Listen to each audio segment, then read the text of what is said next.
नमस्कार. आपल्या सगळ्यांचे महाराष्ट्र सोशल न्यूज चॅनलमध्ये हार्दिक स्वागत. चला वळूया तर एका नवीन बातमीकडे. आजची बातमी.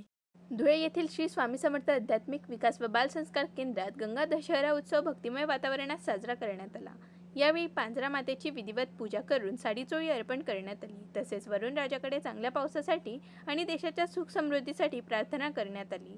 या कार्यक्रमाला सेवेकरी बंधू भगिनी मोठ्या संख्येने उपस्थित होते. निंबा ठाकरे आणि महेश सूर्यवंशी यांच्या नेतृत्वाखाली कार्यक्रम पार पडला. महेंद्र सूर्यवंशी, शिवाजी रोड केंद्र.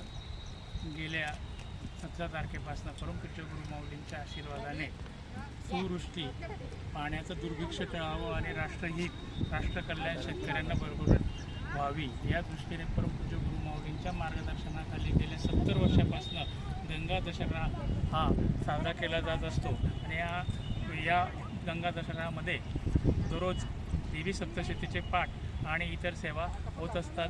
आणि आजपासनं दररोज सायंकाळी सुवृष्टी व्हावी यासाठी पर्जन्य सूक्ताचं पठण केंद्रामध्ये 6:30च्या आरतीनंतर होत जाईल. तरी आपण सगळ्यांनी या कार्यक्रमासाठी हजर राहायचं आहे. आणि येत्या 5 ते 12 जून मथुरा आणि त्र्यंबकेश्वर येथे.